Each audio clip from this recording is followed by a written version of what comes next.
Welcome everyone to Gaming Central from Imaginative Visions. Justin here, and this is where we talk video games from reviews, interviews, retrospectives. So today we are going to be talking about Ninja Gaiden Ragebound. We're going to be reviewing it, and this is the brand new entry in the legendary Ninja Gaiden series. And this was developed by the Game Kitchen, the team behind Blasphemous, and this was published by Dotemu in collaboration with Tecmo. Ragebound takes the series back to its side scrolling roots, but with a modern twist. It's been years since we've seen Ninja Gaiden in the spotlight, and us fans have been waiting to see if this revival could balance the precision and intensity the franchise is known for. But this time it does come with some a little bit of excessive accessibility tweaks for modern day gamers. So let's talk a little bit about the story here, because the story this time puts you in the shoes of Kenji, a young ninja from the Hayabusa. Hi, yeah, I said it right. Hayabusa. There we go. Hayabusa village, trained under no other than Ryo.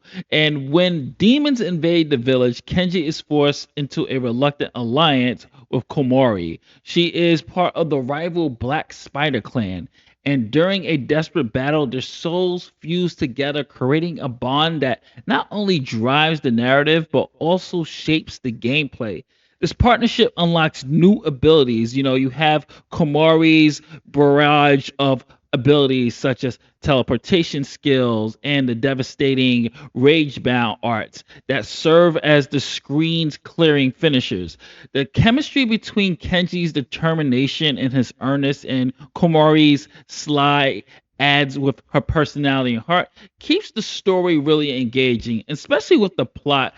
Just give you a little bit of the plot here, because no spoilers here. But what I really like about the plot, it's very simplistic. It's simple. It's something that you will expect in a Ninja Gaiden type of game and type of feel with it. In this particular one, demons are trying to enter their realm, and in order to do that, there are certain crystals that are scattered across the land.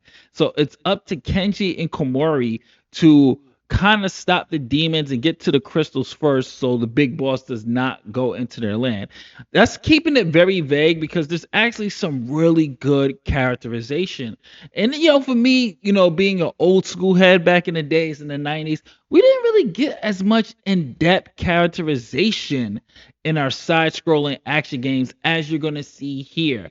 Each character, from Kenji to Komori to Ryu, who does a couple of cameo appearances, even some of the NPCs that they encounter get a lot of flushed out backstory. There's some exposition here. So you really do feel for the characters on this grand scale adventure. And I thought they did an excellent job when it comes to the story.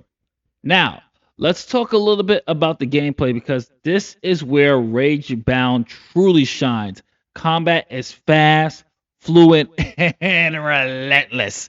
If you are looking for a challenge, if you were worried about whether this game will keep up with the franchise's difficulty level, you can rest your worries, my friends. The game is hard. The game is challenging, but for people who do want to just enjoy the game, they do include an accessibility option where you can lower your hit damage. That way, it doesn't take so much for you to die. They also have something for the hypercharge, where you can have the hypercharge infinite, so that way it's not a timer on it. So they give you some accessibility so you can breeze through the game or tailor the game to how you want to play it. If you want a brutal challenge, then you obviously keep it off. But if you want to tweak it to have yourself a little bit more balanced depending on your skill level, then you can do that as well. They offer also challenges in here, which I thought was, this is probably for me the more infuriating part about the game, which I love, is the challenges of, like, it could be like, don't get hit in this particular level, or don't fall into a pit, and you fall into a pit and then you have to restart the entire level. just so you can complete your challenges. For me, someone who's like a perfectionist in games like particular this, where they have those challenges, I want to always get like an S ranking if I can. Obviously, for this review, I did not.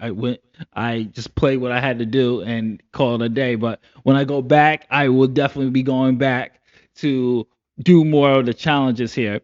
And one thing I really like about this is when it comes to that combat, they have some satisfying abilities here. You have the Get to Lean boost, which is one of the core mechanics that lets Kenji bounce off of enemies and then chain attacks from that in some really stylish aerial combos. You have the Hypercharge, which I did allude to before, which adds another layer of strategy. It's this color coded enemy signaling how to unleash and do instant kills. And then you can just charge up, and it's just like a one hit kill on enemies, either with the blade or you can use Komari's attacks for the support as well. And then one thing I like about this, because once Komari does enter the fray of this, you have different two ways of attacking. You can use the blade, or you can use Komari's daggers that she throws to use that to take out your enemies. So they do a really good job of keeping that balance. And executing these perfectly not only feels incredible, but it also builds up the range bound gauge, which fuels those special attacks as you progress through the game. I will have to say that the level design and graphics are equally impressive. Each stage, this game is beautifully handcrafted to keep you moving, from sprinting across a collapsing rooftops to navigating burning temples and buildings and outrunning a demon driven bulldozer. Like, there's so much the game rewards you with exploration. There's actually hidden areas away where you can get talismans, and there's also upgrades that you have to do when you meet a certain NPC that's based off the story. He will strengthen up your weapons and things of that nature as you collect items throughout the game and throughout the story. The system really does encourage that replayability and allows you to craft your own challenge, as I said before. Boss fights. Oh my god, boss fights. Boss fights are the true test of your skills. You will die. You will die. Whether you have the accessibility on or off, you will die. That is a given, my friends. Death is coming for you in this game. I love the boss battles in this. Yes, it does have some of the stigma of a side-scrolling action game from the 90s and early 2000s, where you can kind of spot the boss's pattern, and once you master the pattern, the bosses can become a little bit more easier. But don't get it twisted. These strikes, they're brutal, man. They are brutal. I'm not gonna spoil it. Just know that the boss battles are epic. If you played the demo, there's even more epic battles, and that's coming your way. I would have to say once again, visually, the game has this anime-inspired pixelated art that blends nostalgia and a modern-day polish. The backgrounds, like I said, a nice use of the color palettes. It does have a little bit of that cyberpunk ting skylines that really intricate the shrines, which, and there's also some really nice demonic detail when it comes to certain levels here. And the animation is fluid. The stories are told during text cutscenes, and they look gorgeous. Like, the pixelated art is really gorgeous. Of course, though, sound wise, sound is great as well. There is no voice acting in this, but the soundtrack keeps you engaged, it keeps you motivated, it matches the tone of each level. Really enjoy the soundtrack if you can find it. I will add that to my collection. If you're a person who likes to listen to video game OSTs, I will highly recommend it. Of course, the game is not without its flaws. The campaign can be a bit short. It runs about 6 to 8 hours, and honestly, for me, growing up in the '90s, that's average for a side scroller action game. So for me, I don't really consider that short. I say that's on average of a side scrolling action game. I know some people are expecting like a 20-hour, 15-hour type of campaign, but I think that it doesn't wear out as welcome. I think it's just enough gameplay time that it gets its story in order. It gets things out there, and I would have to say, while combat is enjoyable and satisfying, it doesn't reach the same heights that you will probably expect from a Ninja Gaiden game. But like I said, combat's amazing. some people might want to expect a more 3D type of style play, but no, this is back to its roots, and I will have to say that everything outweighs whatever shortcomings this game has. I had no frame rate issues. I did have one. There was one little glitch that happened I think it was the second level when it came to the jumping mechanics. My guy fell to the pit, but he didn't die. He just kept the jumping motion going, so I had to literally restart the level.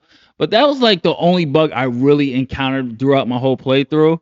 But I absolutely love this, man. And to wrap this up, I will say that Ninja Gaiden Ragebound succeeds where so many rivals stumble. It honors the series' roots while updating its formula for a modern audience. The combat is tight, the presentation is gorgeous, and the replay value is strong. So let me give you my final rating here. And as you know how we do here at Imagine Divisions, we do not do any letters, stars, or numbers.